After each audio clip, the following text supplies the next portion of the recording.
had to be resourceful in Vietnam. I don't like disorder in my room. Clean it up, Tay. Sit, yo.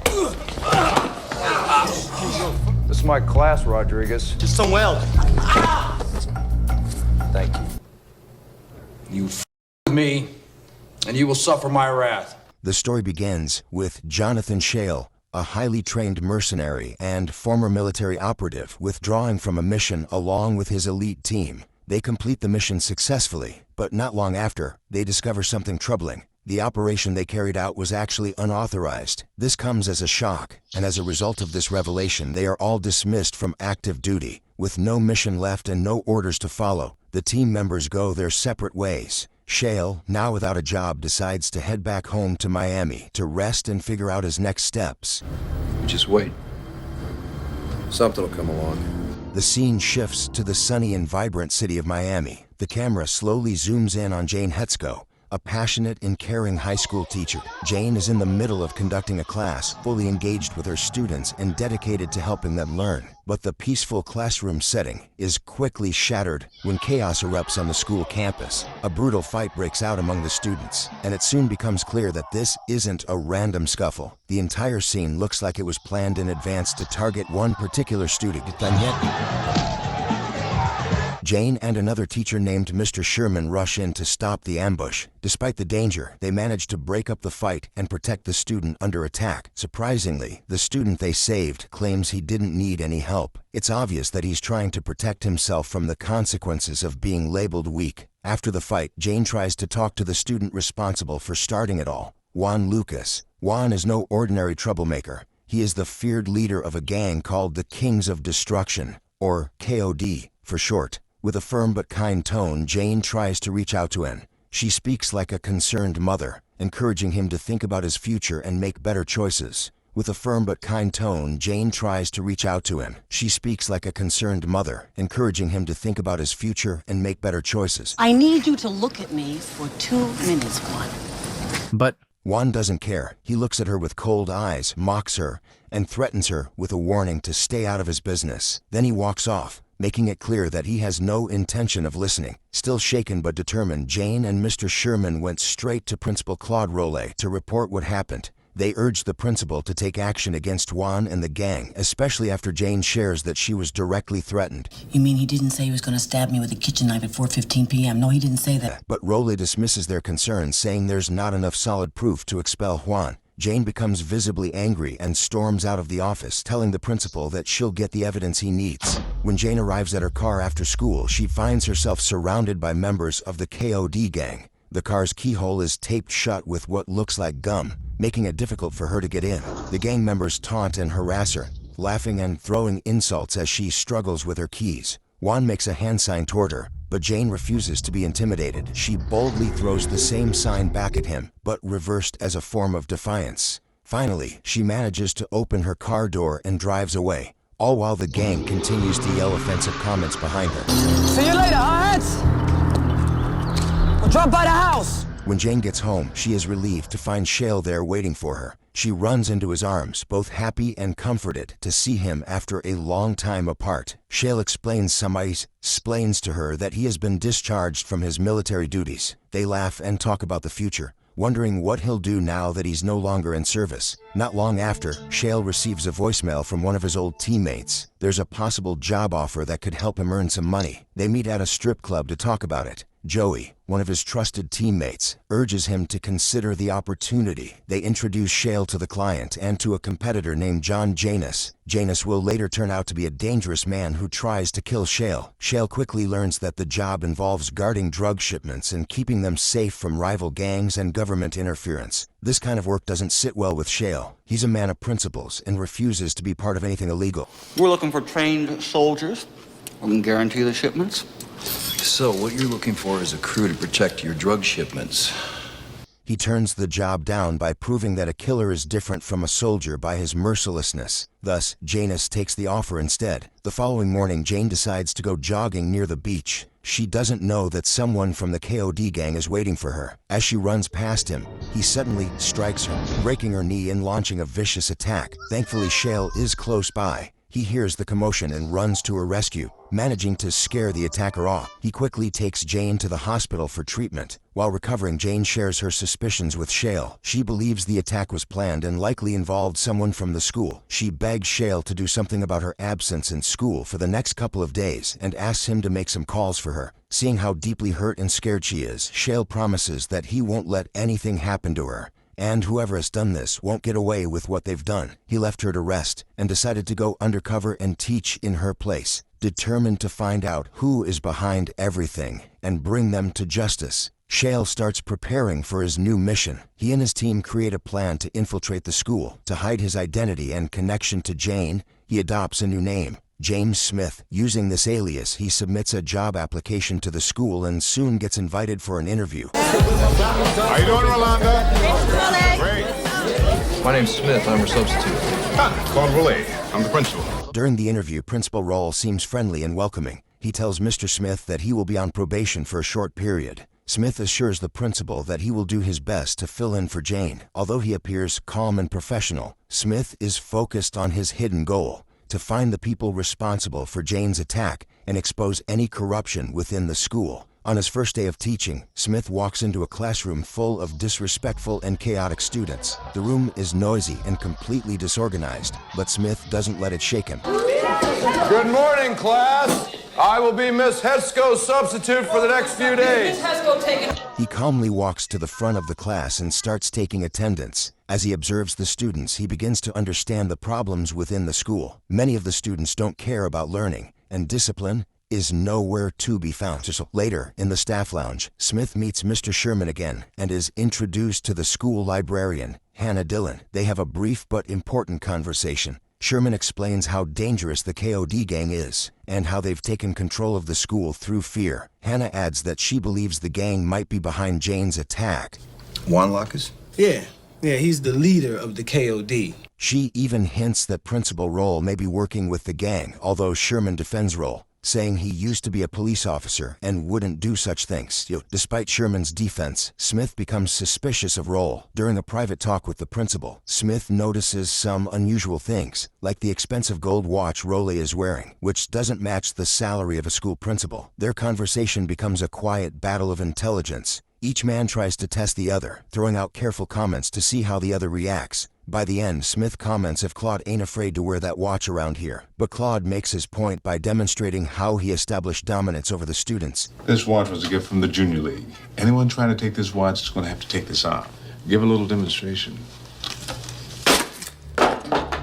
The meeting ends with Rowley hinting that power is more important than justice, which only deepens Smith's doubt. That night, Smith reconnects with his military team and outlines a new plan to secretly observe the school. They will install cameras and watch the movements of KOD members to gather real evidence. Some members of the team are hesitant at first, but eventually, most of them agree to help. The next day in class, Smith begins a lesson on the Vietnam War. As he turns his back to write on the board, a student named Tay throws a crushed soda can at him.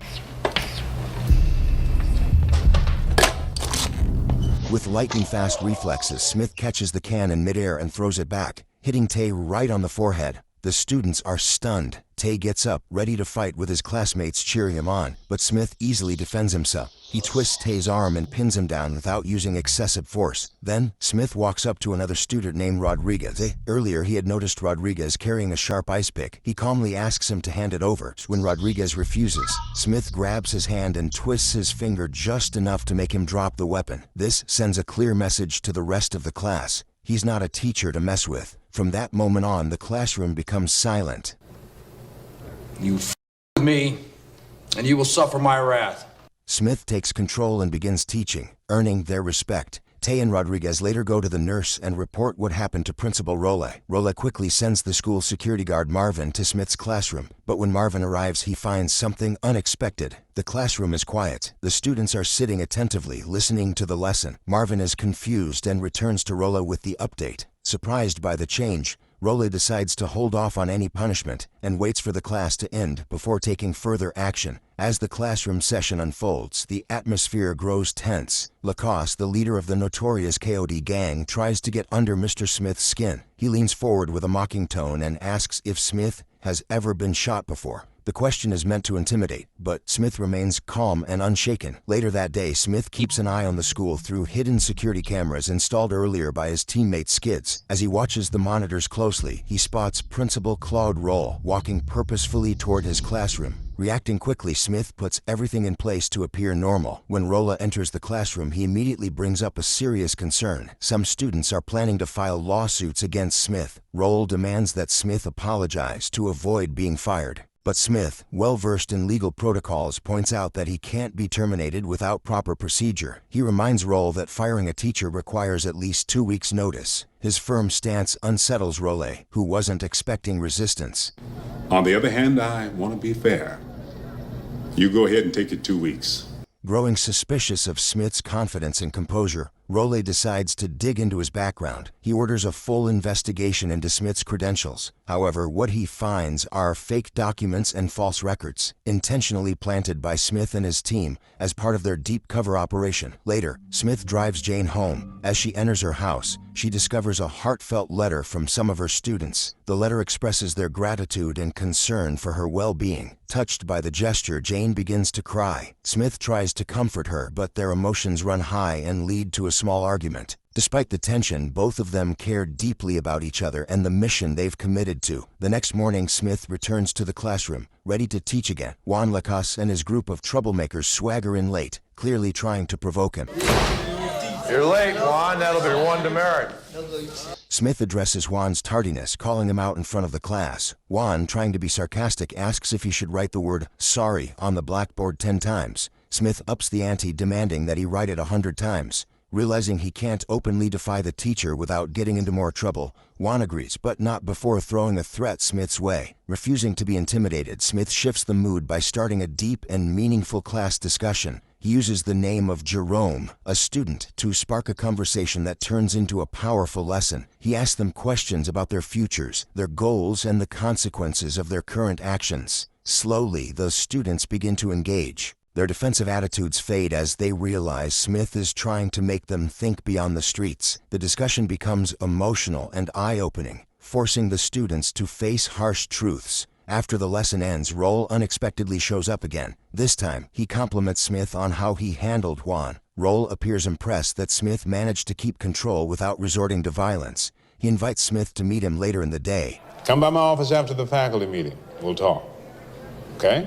Unbeknownst to Smith, however, Rolla has other plans. That same day, he secretly meets with Juan Lacasse to arrange a hit on Smith. They believe it's time to get rid of him for good. Fortunately, Smith is already 1 step ahead. He watches their meeting on the surveillance cameras and prepares accordingly. As the sun sets, Smith gears up for a potential ambush. Wearing a bulletproof vest and choosing a strategic spot in the school library, he waits silently. Juan and a group of armed thugs hired by Rolla storm into the library. A violent confrontation follows. Smith fights back fiercely, using his military skills. One by one, he takes down the attackers, overpowering them and throwing their bodies out the library window. Just when it became Juan's turn to be kicked in the ass, one of the gangs retrieved Smith's gun and shot right at him. Thankful that he is saved, Juan orders him to kill the librarian and split their way. Just when the attackers had thought they had killed him and moved to the woman, Smith shows he is very much alive.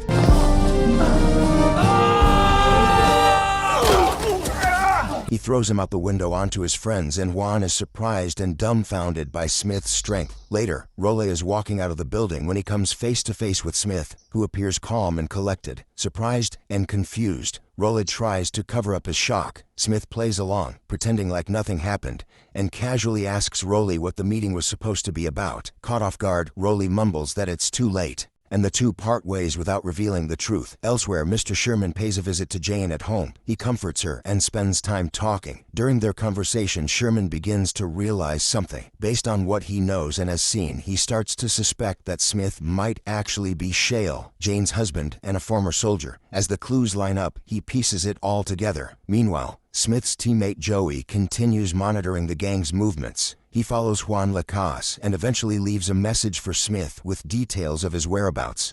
Wellman, it's Joey. They're switching cars. Later that evening, Smith returns home. Jane, still emotionally shaken, confronts him. She has figured out his secret identity and knows his true purpose at the school. She tells him that she learned everything from Sherman. Smith doesn't deny it. Instead, he opens up to her. He explains that he believes Role is working with the KOD gang and that he's committed to taking them down to protect the students and restore the school. The team continues their surveillance of the gang. One day, Joey calls Smith and tells him to head to a location near the port. He believes a major drug deal is about to take place. Smith arrives, and together they observe the KOD negotiating with buyers. Once the deal is confirmed, Smith and Joey launch a surprise attack. Get on the ground, on your faces, arms out of your sides. Let's go! Smith focuses on the gang members while Joey handles the buyers on the boat. In the middle of the chaos, one of Smith's teammates, Holland, who had earlier disagreed with the mission, orders another man named Bull to take Smith down. A brutal fight breaks out between Bull and Smith. It's intense, with both men exchanging heavy blows. Eventually, Smith knocks Bull out. Seeing Smith's determination, the opposing teammate changes his mind and decides to help. Together, they defeat Bull, seize the drug money, and toss the remaining drugs into the ocean. I knew you'd come back. Yeah, wouldn't miss it for the world. The next morning, Rolo watches a news report about the drug bust. As he processes what happened, he receives a threatening phone call from the drug lord. Furious over the loss of money and product, the drug lord demands repayment. In a panic, Rolo rushes to the school and confronts Juan. But during the conversation, he realizes that Smith is behind it all. Smith doesn't hide it. He confidently announces that the money recovered from the drug bust has been used to improve school facilities and buy free pizza for the students. While he announces the good news, Claude rushes to him and immediately fires him on the spot. You don't teach history anymore, Smith. You are history. However, Smith's actions earn the admiration of other peoples, including the students and Mr. Sherman, who now fully supports Smith's mission. Sherman offers to help more directly, but Smith warns him to be cautious, especially because Role might be working with the enemy. Sherman wants to believe in Role's innocence, but his judgment is clouded by loyalty and trust. Later that night, Smith once again becomes the target of a violent attack. The gang members connected to the KOD, as well as their corrupt allies, grow desperate to eliminate him because his undercover work is exposing their illegal activities. In the darkness, Smith narrowly escapes a planned assassination attempt. Gunshots ring out and Smith's car is drifted into a nearby house, but his military training and quick reflexes help him avoid serious injury. At the same time, Mr. Sherman, the other teacher who supports Smith and works against the gang, becomes caught up in dangerous criminal dealings down in the school basement. Sherman tries to gather evidence on the gang's illegal drug operations and their influence over the school, but he is ambushed by Juan and Talus, the gang's key criminals deeply involved in the drug trade. Tragically, Sherman is murdered during this confrontation, and the principal is the one who did it with his own hands. Smith is putting you away! Smith's dead, Darryl. Drive-by, very ugly. You're a liar! His death is sudden and brutal, shaking everyone who knew him. Luckily, a student witnesses the killing and later shares what they saw, providing crucial information to Smith and the authorities. The next morning, news spreads quickly through the school and community. Role, the corrupt school principal secretly working with the KOD, had already spread false rumors that Smith was dead after the attack. Many teachers and students mourn his supposed death, fearing the worst for the school's future. "You died, huh?" "You did, sir." However, to everyone's shock, Smith appears at the school alive and well. His unexpected return causes confusion and fear among those involved in the gang's operations. Smith's survival is a clear sign that the corrupt forces will not win so easily. With tensions at their highest, Smith confronts Mr. Wolfson, another member secretly supporting the drug dealing by KOD gang. Smith challenges Wolfson about his betrayal and involvement with the gang's criminal activities. The confrontation is tense, revealing the depth of corruption inside the school's leadership. Tell me about Glades and Role. God, I'm enjoying this. Meanwhile, the KOD retaliates by launching a violent attack on Jane's home. The gang members break windows, shout threats, and try to intimidate Jane. One student in particular who witnessed Sherman's murders was looking for Smith to tell him what had happened, so she visited his home along with her classmate. However, Juan also takes them into the house and taped their mouths shut, awaiting for Smith's arrival. Smith arrives just in time, but the gang still don't know it's Shale. They unknowingly let him in, but after his initial few attacks, he is overpowered by them. He couldn't help nor escape the scene, and Juan makes the call to his bosses to let them know Shale and Smith are the two sides of the same coin, aka the same person. When hearing this, the boss ordered him to finish him off for once and for all. This violent retaliation shows how far the gang is willing to go to maintain control and silence anyone who opposes them. Shortly before he was about to shoot, Juan heard the doorbell and told Jane to take care of it. It was her landlady, and while she convinces her to go away, Shale uses the chance to stab the man next to him on the leg. He took out most of them, but he was unable to rescue Jane. Chaos erupts and Juan places the gun on Jane's head, saying Smith must put the gun down if he wants to save her. Without having choice, Shale puts it down. Lights out, mother. But the student boy shot the gun at the right time and hit Juan to disarm him. Now that the major terror is calmed, Smith shifts his attention to the boss, Claude Rolla. The story builds toward a climactic final battle back at the school. Smith and his allies prepare to face the KOD gang in a last desperate effort to reclaim the school. The fight is intense and chaotic. Classrooms are destroyed, desks are overturned, and the once peaceful learning environment turns into a war zone. Several lives are lost or seriously injured in the violent conflict, highlighting the dangerous consequences of the gang's influence. Despite the destruction, Smith and his team fight with determination and skill. They work together to dismantle the gang's hold on the school, bombing key members and exposing their power over them. Some members from Shale's team also died. One was shot in the head by the enemy, and the other bombed himself with the enemy. Because of a dire situation he found himself in, the hunting continued, but at one point Rolla came from wherever he was hiding and shot Holland from the back. He and his men then hide, awaiting for Smith's appearance and to kill him finally. Smith was cautious when he came and he turned the light off before exposing himself.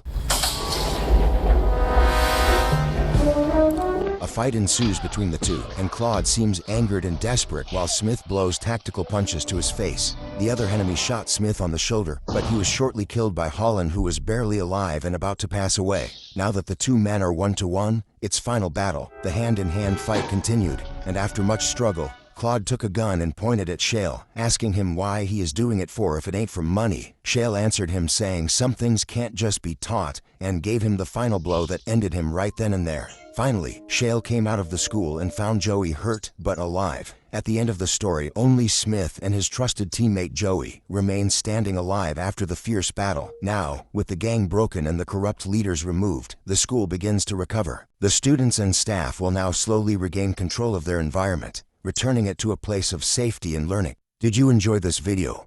Be sure to subscribe to Room of Opinions and ring the bell to be notified about our latest videos.